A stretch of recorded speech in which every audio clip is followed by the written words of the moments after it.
UAB plans on opening pop-up sites throughout the Birmingham area. The hospital says the 1,200 doses they would have used here on May 19th won't go to waste.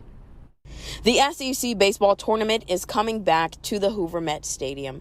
UAB will close its vaccination site from May 19 to June 1st while the tournament goes on. Now, during that time period, we've got staff that we've hired.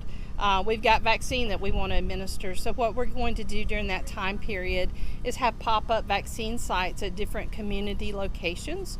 Dr. Sarah Nafziger says the hospital is currently working with the Jefferson County Health Department to find underserved communities. During those 2 weeks, the hospital will be vaccinating people with the doses they would have used here in Hoover. Our intent with our plans for these pop-up sites is to make sure that we don't miss a beat. If we can give more than 1,200, that's great. We're going to give as many as we can. Nafziger says 21 days before they close, people who would have gotten their second dose at Hoover Met will be scheduled at the hospital's other sites in the area.